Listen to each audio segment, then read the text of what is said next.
स्वागत है आपका लाइफ ऑफ ए म्यूजिशियन के बारे में जानने में, अगर आप लोग इच्छुक हैं तो। चलिए हम आपको बताते हैं कि कैसे एक म्यूजिशियन की लाइफ शुरू होती है। बाकी इंसानी की तरह मैं भी सुबह उठता हूँ, बाकी सारे काम करता हूँ जो बाकी लोग करते हैं। इसके बाद अभी हमारे क्लास जाने का टाइम हो गया है, तो अभी हम देख रहे हैं कि हम कौन सी बाइक आज लेके जानी है। तो सब बाइक देखने के बाद हमें स्कूटी पसंद आई, तो आज हम स्कूटी से जाएंगे। गेट खोला, बाहर निकले, स्कूटी निकाली, जैसे सब करते हैं। इस पर कुछ भी चेंजेस नहीं है। इसके बाद फिर हम गाड़ी पे बैठे, और हाँ, मैं स्टैंड यूज़ नहीं करता हूँ, मैं हाथ से रिकॉर्ड करता हूँ। और स्कूटी पे सबसे बड़ा बेनिफिट मैं कहूँ तो यही होता है कि आप एक हाथ से गाड़ी चलाते समय फ़ोन रिकॉर्ड कर सकते हो। और मेरी स्पीड 10 की है तो मैं अच्छे से रिकॉर्ड कर सकता हूँ, और ब्रेक हाथ में ही है तो ज़्यादा टेंशन नहीं होती है। और इसी बातचीत के साथ हमें थोड़ा टाइम लगा, लेकिन हम क्लास पे पहुँचे। वहाँ 4 बच्चे हमारा इंतज़ार कर रहे थे। फिर हमने सबको टुनटुनाना सिखाया।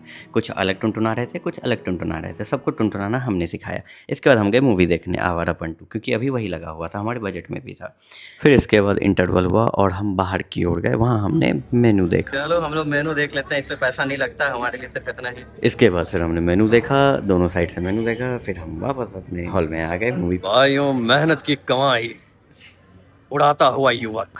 फिर वहाँ से हम निकले और एक इंजीनियरिंग कॉलेज में फिर वहाँ क्लास लेने गए हम। फिर वहाँ से वापस आए। फिर हमारा मन बिल्कुल भी नहीं लगा, तो हम फिर से पहुँच गए थिएटर में अगले मूवीज़ की टिकट लेने के लिए। क्योंकि हम सुबह से ड्राइव कर रहे थे तो हम थक गए थे, तो बीच में हमने रुक के चाय कॉफ़ी भी पिया, स्पॉन्सर्ड। और वो स्पॉन्सर इस रईस आदमी ने किया था।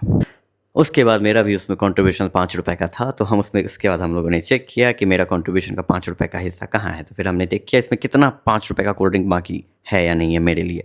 फिर हमने वो कोल्ड ड्रिंक पिया। उसके बाद हम निकले फिर से मूवी की तरफ, और वहाँ हमने ये लॉकर्स देखे। हमने पूछे उनसे कि इसमें आप क्या क्या अभी तक जब्त किए हैं, तो उन्होंने मुझे कुछ कुछ चीज़ें दिखाई जो मैं आपको नहीं दिखाऊंगा। फिर उन्होंने बताया कि ऐसी कुछ भी चीज़ें अभी तक यहाँ जब्त नहीं हुई है। और वहाँ पर साफ साफ लिखा हुआ था, गोली बारी, खैनी, गुटखा, तंबाकू वहाँ लेके आना सख्त मना है, तो आप लोग बिल्कुल ना जाएं लेके। फिर हमने एक सेल्फी लिया अपना ही।